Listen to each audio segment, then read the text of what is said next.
আজালুহুম ইযা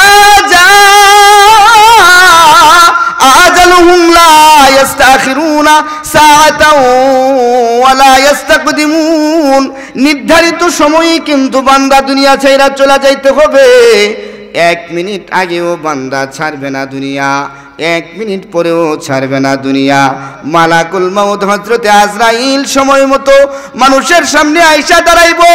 ওই যে দেখো না পয়গাম্বর যারা ছিল, ও পয়গাম্বরগুলো সময় মতো নির্ধারিত সময়ে দুনিয়া ছাড়ছে। বান্দারে গভীর মনোযোগ দিয়া শুনো, তুমি আর আমি কিন্তু বেশি দিন এ দুনিয়াতে থাকবো না, এ জগতে থাকবো না। এই জন্য পয়গম্বররাও তো নির্ধারিত সময়ে দুনিয়া ছাইরা চলে গেছে। আমার রব বলেন ফাইন্নাহু মুলাকিকুম, নির্ধারিত সময়ে কিন্তু বান্দা তোমার কাছে মালাকুল মউত আসবে। শুধু নির্ধারিত সময়ে মালাকুল মউত আসবে না, ওয়ালাউ কুনতুম ফি বুরুজিম মুশাইয়াদা, ওয়ালাউ কুনতুম ফি বুরুজিম মুশাইয়াদা, বান্দারে পুঙ্খানুপুঙ্খানুভাবে তোমারে কিন্তু হিসাব বুঝাইয়া দেওয়া হবে। এ ভাই, আপনি আর আমি কিন্তু চিরদিন এ দুনিয়াতে থাকবো না, অল্প সময় নিয়ে আসছি। এখান থেকে যদি ভালো কয়েকটা আমল নিয়ে যাইতে পারি, হইতে পারে রুসিলায় আল্লাহ তাআলা আমার আপনার জিন্দেগির গুনাহ মাফ করে দিতে পারে। বলছিলাম আল্লাহ তাআলা বলেন বান্দা তোমাকে কিন্তু নির্ধারিত সময়ে দুনিয়া ছাইরা চইলা যাইতে হবে। কারণ পয়গম্বররা নির্ধারিত সময়ে দুনিয়া ছাড়ছে। ওই যে পয়গম্বর সুলাইমান আলাইহিস সালাম জিন জাতির ভাষা বুঝে আমার আল্লাহ পয়গম্বর সুলাইমানকে গোটা পৃথিবীর রাজত্ব দিয়া বানায়া পাঠাইছে। পয়গম্বর সুলাইমান আলাইহিস সালাম জিন জাতির ভাষা বুঝে আমাদের মসজিদুল আকসা ওরা কায়রা লইয়া যাইতে চায়। যে মসজিদুল আকসা পয়গম্বর সুলাইমান আলাইহিস সালাম জিন জাতিদেরকে দিয়া বানায়, জিন জাতিদেরকে দিয়া নির্দেশ দিয়া মসজিদুল আকসা নির্মাণ করাইতেছে। ইত্য বৎসরে হযরতে মালাকুল মউত সুলাইমান নবীর কাছে আগমন করে আয়েশা বলে, ও পয়গম্বর আপনার সময় শেষ, নির্ধারিত সময়ে কিন্তু আপনাকে দুনিয়া ছাইরা চলে যাইতে হইব। এবার পয়গম্বর সুলাইমান আলাইহিস সালাম বলে, ভাই আজরাইল দেখো না, জিন জাতিদেরকে দিয়া আমি কিন্তু মসজিদুল আকসা নির্মাণ করাইতেছি।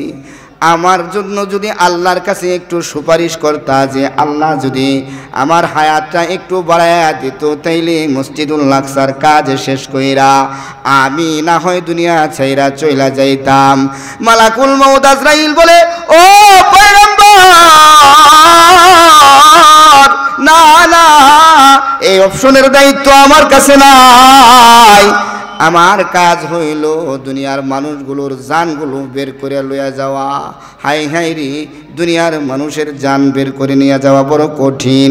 এই কঠিন মানুষগুলো যখন আপনার সামনে মালাকুল মউত যখন আসবে, যদি সে বদকার হয় তাইলে তার কাছে সুরত দিবে ভয়াবহ, আর যদি নেককার হয় রে, নেককার মানুষের কাছে আজরাইল আসবে সুসুরত নিয়া, সুন্দর কইরা ফুলের গ্রানের মাধ্যমে ও বান্দার জানটা বের করে লইয়া যাইব। হযরতে সুলাইমান আলাইহিস সালাম বলে, মালাকুল মউত আমি তো আল্লাহর পক্ষ থেকে পয়গম্বর, এই পয়গম্বরের আরজিটা তুমি মানবা না। মালাকুল মউত হযরতে আজরাইল বলে, না পয়গম্বর না, আমার কাছে এই অপশনের কোনো দায়িত্ব নাই। আপনাকে নির্ধারিত সময়ে কিন্তু দুনিয়া ছাইরা চলে যাইতে হইব। এবার পয়গম্বর সুলাইমান আলাইহিস সালাম তার হাতের লাঠিটা পিছনে রাইখা সুন্দর কইরা দাঁড় করায়া বইসা গেল। আল্লাহ বলেন, ও সুলাইমান তোমারে নির্ধারিত সময়ে কিন্তু দুনিয়া ছাড়বা, কিন্তু জিনদেরকে দেখানোর জন্য তোমার এমন সুরতে দাঁড় করায়া রাখমু যেভাবে দাঁড় করায়া রাখলে পরে তোমার আর কোনো অসুবিধা হইব না। এবার পয়গম্বর সুলাইমান আলাইহিস সালাম লাঠির উপর ভর কইরা দাঁড়ায়া রইছে। মালাকুল মউত হযরত আজরাইল তার জানটা বের কইরা লইয়া গেছে। আমার রব বলেন, ইদা জা আজালুহুম লা ইস্তাখিরুনা সাআতাও ওয়া লা ইস্তাকদিমুন। নবীদের বেলায়ও যদি আজরাইল কাউকে ক্ষমা না করে সময় না দেয়, তাইলে আপনি আর আমি কিন্তু সময় পাইবই না। কথা বলেন ঠিক কিনা?